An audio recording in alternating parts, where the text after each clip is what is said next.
আসসালামু আলাইকুম বন্ধুরা, কেমন আছেন সবাই? আজকে আমি আপনাদের জন্য সহজ দুটি মাছের রেসিপি শেয়ার করব।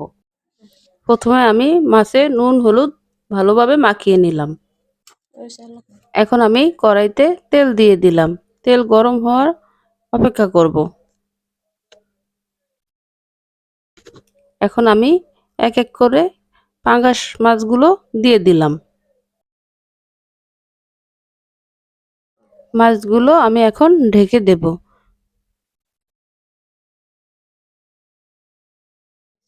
মাছগুলো এখন আমি একটু উল্টিয়ে নেব।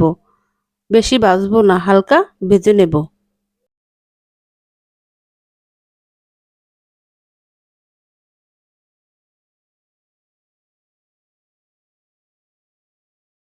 আমার মাছগুলো দুপাশেই ভাজা হয়ে গেছে। এখন আমি এক এক করে সবগুলো মাছ উঠিয়ে নেব।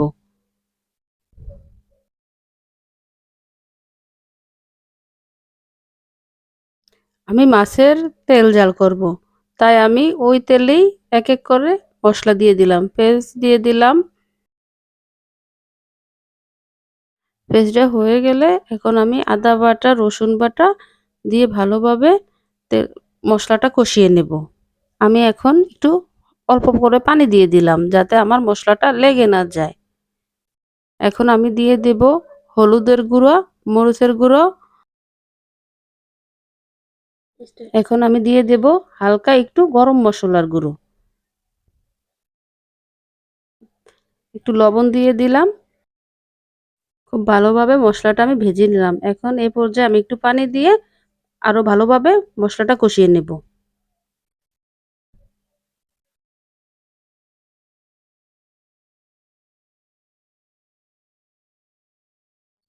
মশলাটা ভালোভাবে হয়ে গেছে। এখন এক এক করে সব মাছগুলো দিয়ে দেব। মাছটা আরো কিছুক্ষণ কষিয়ে নেওয়ার জন্য আমি হালকা একটু পানি দিয়ে নিলাম।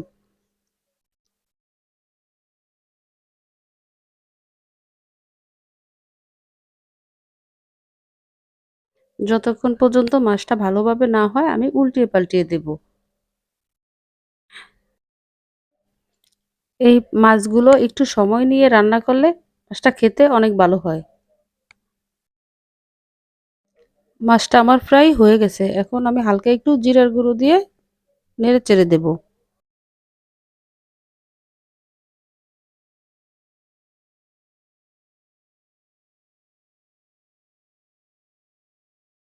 এখন সবশেষে আমি ধনেপাতা দেব।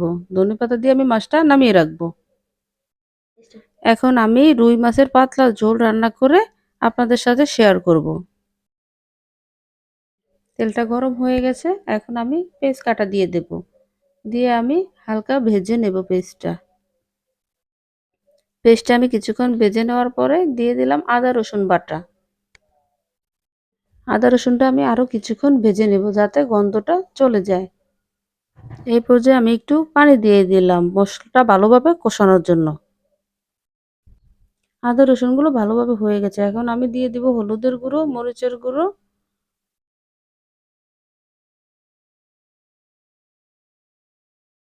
কিছুক্ষণ নেড়ে ছেড়ে নেওয়ার পরে এখন আমি দিয়ে দিব একটু সামান্য পানি। এখন আমি দিয়ে দিব পরিমাণ মতো নুন। মশলাটা আমার ভালোভাবে কষানো হয়ে গেছে।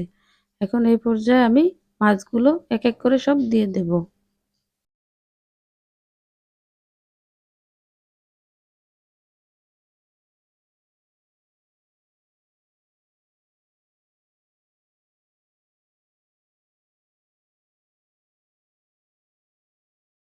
এখন মাছগুলো আমি ভালোভাবে উল্টিয়ে পাল্টিয়ে দেব। এখন আমি একটু পানি দিয়ে কিছুক্ষণের জন্য ঢাকনা দিয়ে ঢেকে রাখবো। এখন আমি মাছটা উল্টিয়ে দেব যাতে ভালোভাবে দুই পাশ মাছের হয়ে যায়।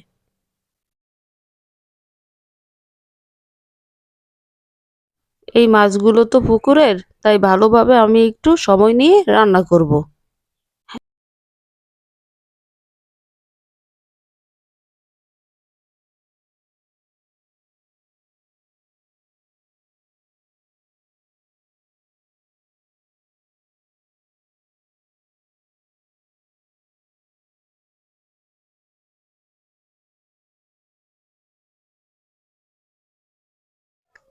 এর মধ্যে আমি কয়েকবার মাছগুলা নেড়েচেড়ে দিয়েছি।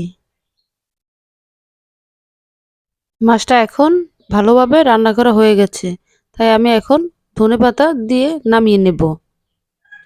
যদি আমার রান্না দুটো ভালো লাগে আপনাদের কাছে, তাহলে আমার নতুন চ্যানেলটা লাইক, কমেন্ট, শেয়ার করে দিবেন। আসসালামু আলাইকুম।